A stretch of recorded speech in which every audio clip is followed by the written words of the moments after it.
राहुल को ऐसा लग रहा था कि अब वो फंस चुका है। एक तरफ से कोई उसका नाम लेकर उसे बुला रहा था और दूसरी तरफ से उसे पैरों की आवाज़ आ रही थी। वो पूरी तरीके से घबरा चुका था।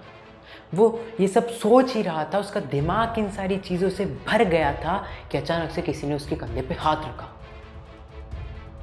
वो इतना डर गया था, उसका दिल इतना तेज धड़क रहा था कि उसे लग रहा था कि उसका दिल उसके बाहर आने वाला है। कितने में उसे आवाज़ आई, राहुल भाई क्या हुआ? ये आवाज़ सुनी सुनी थी, राहुल राहुल मैं हूँ सतीश। उसने पीछे मुड़ के देखा तो उसका दोस्त सतीश था। उसने देखते उसे सबसे पहले गले से लगा लिया और फिर जैसे ही उसे छोड़ा तो उसे मारने लगा। बोले यार तू पहले क्यों नहीं आया यार, और जब आया तो मेरे को डरा रहा है, पागल है क्या यार तू? यार ऐसे कोई आता है क्या यार? सतीश ने कहा शांत हो जा यार, शांत हो जा, क्या हो गया? अरे यार कुछ ही नहीं, डरा दिया यार तूने यार। बोले यार वो सब तो ठीक है, लेकिन यार तूने मुझे कहाँ बुला लिया यार? ये देखिए कैसी अजीब सी डरावनी सी जगह है। मैं तो बोलता हूँ अंदर अंदर छोड़, अपन तो बाहर मेन गेट से रिपोर्टिंग करके चलते हैं यार। ये जगह मेरे को ठीक नहीं लग रही। मैं ओ फट्टू, मैं जानता था और मैं ये भी जानता हूँ कि इसलिए तू लेट आया है। अब चल तू आ गया ना, अंदर चलेंगे भाई। यार आधी अधूरी चीज़ कौन देखता है? मेरी बात सुन, अगर अपन इधर एक रात बिता पाते हैं तो सोच यार अपने चैनल की टीआरपी कहाँ से कहाँ पहुँच जाएंगी यार। मेरी बात मान, और अपन दोनों हीरो बन जाएंगे, हीरो। यार माना कर यार, पूरी रिसर्च कर रखी है मैंने इस पे, आ जा यार। एक बार और सोच ले भाई, ये मेरे को सही जगह नहीं लग रही यार, माना कर यार। अपन आज तक ऐसी कोई डरावनी जगह के बारे में रिपोर्टिंग नहीं की अपन ने यार, समझा कर यार। फिर डर रहा है? अरे तू रहने दे डरने की बातें, ठीक है ना? अभी मैंने हाथ रखा तो मैं जानता हूँ तेरी कैसी फट गई बुरी तरीके से। बोले यार ऐसे अकेले में तू हाथ रखेगा, पागल है क्या? तो डरेगा नहीं क्या इंसान यार? अब फालतू की टाइम वेस्ट मत कर, चल यार। देख टाइम क्या यार, ये घड़ी को क्या हो गया? ये घड़ी पता नहीं, इधर कुछ अजीब व गरीब हो रहा है, लेकिन अच्छी बात है, अपने अपने व्यूअर्स के लिए सही चीज़ है। चल आजा अंदर आजा। ऐसा कहकर उन दोनों ने अपना अपना टॉर्च निकाला और अंदर जाने लगे। उन्हें ऐसा लग रहा था कि वो एक शमशान में आ चुके हैं। इतनी अस्त व्यस्त जगह, इतनी डरावनी जगह। पर एक बात उधर देखने लायक थी कि उधर सामान हालांकि खराब हालत में था, पर एज इट इज़ पड़ा हुआ था। ऐसा लग रहा था कि लोगों ने उधर से शिफ्ट नहीं किया था, शायद इस जगह को इसके सामान सहित छोड़कर चले गए थे। वो दोनों के दोनों उधर देखना चालू करते हैं। वो एक बहुत बड़ी हवेली थी जिसमें अलग अलग चीज़ें थीं। एक गंदा सा सोफ़ा जो फटा हुआ सा था वो पड़ा हुआ था, और आप देख सकते हैं उस हवेली में कई सारी बिल्लियाँ इधर से उधर घूम रही थी। उन्होंने और देखना चालू किया तो दीवारों की हालत बहुत ख़राब थी। वो देख रहे थे किचन में अब भी कुछ सामान था और सीलिंग पूरी तरीके से बिगड़ चुकी थी, चीज़ें नीचे गिरने लगी थी। उस हवेली की हालत सच में बहुत ख़राब थी। खैर उन्होंने अपनी रिकॉर्डिंग चालू की और राहुल ने बोलना चालू किया। तो दोस्तों आप देख रहे हैं कि अभी हम उस हवेली के अंदर खड़े हैं।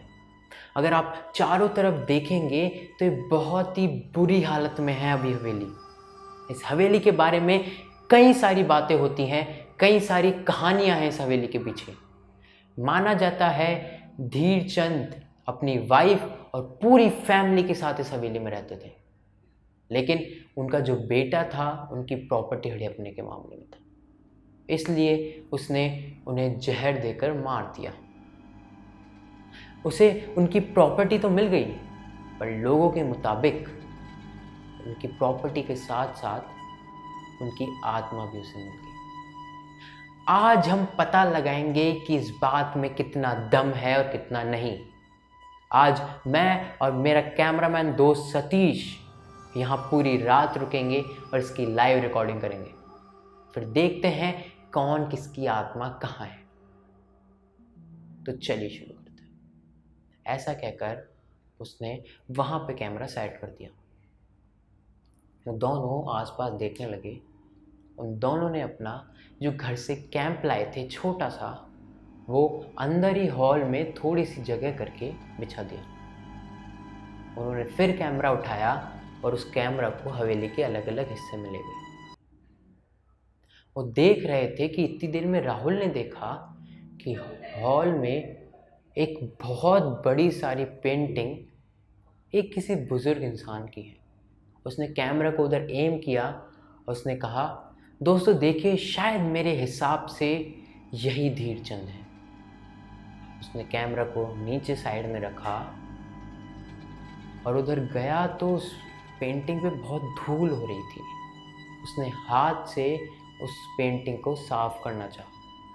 वो साफ़ करके देखा तो एक सच में बुज़ुर्ग, जिसकी दाढ़ी मूछें थी, हाथ में एक लकड़ी थी, वो था। जैसे वो ये सब कर रहा था, अचानक से किसी ने उसका हाथ पकड़ लिया। वो बहुत बुरी तरीके से डर गया और चिल्लाया, सतीश।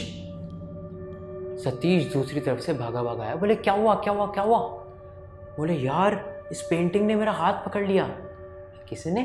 इस पेंटिंग ने तेरा हाथ पकड़ लिया? यार पागल है क्या यार तू? यार पहले मैं डर रहा था, अब मैं जैसे तैसे सही हुआ, तू डर रहा है। मैं कह रहा हूँ भाई, तेरे को नहीं सही लग रहा, चलते हैं यहाँ से। यार सही लगने की बात नहीं है भाई, सच बोल रहा हूँ।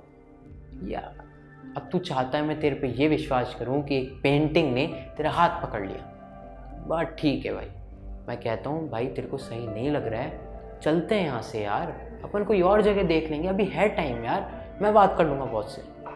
नहीं यार, यहाँ पे आए हैं तो इस जगह के बारे में जान कर ही जाएंगे, पर अब से एक रूल, दोनों एक साथ रहेंगे। डन? डन। ऐसा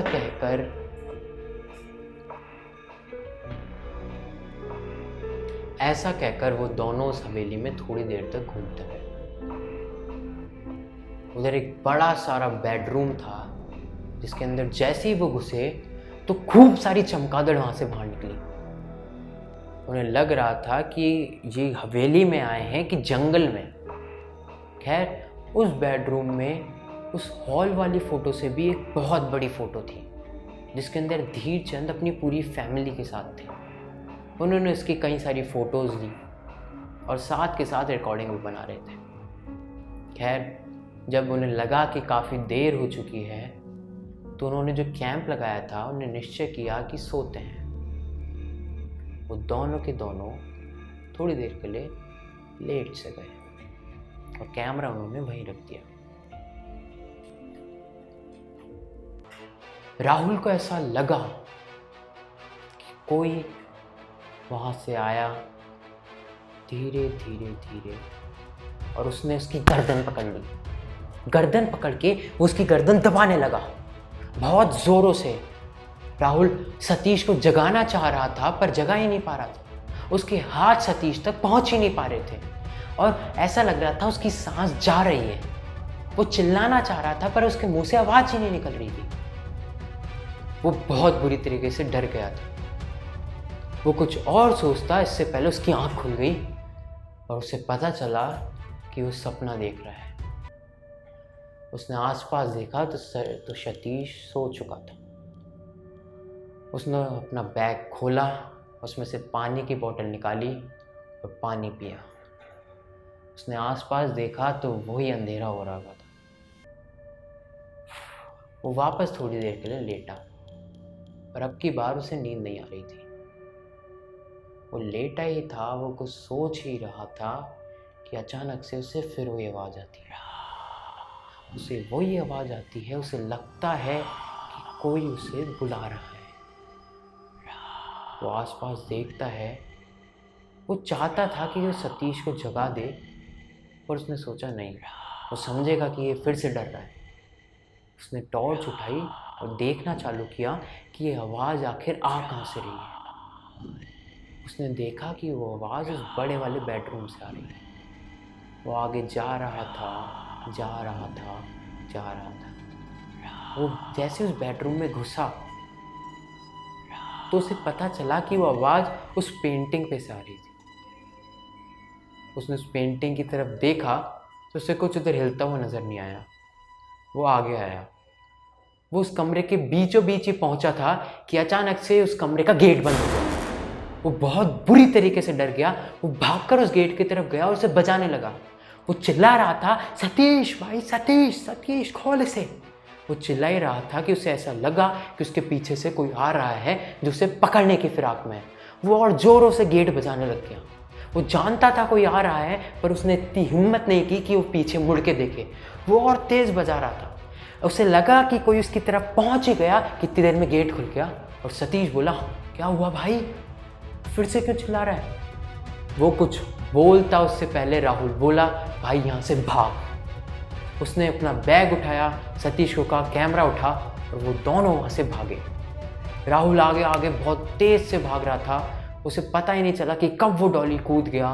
वो बैठा अपनी बाइक पे, उसने बाइक ऑन की, बाइक स्टार्ट की और जितनी तेज़ी से हो सकता था वहाँ से निकल गया।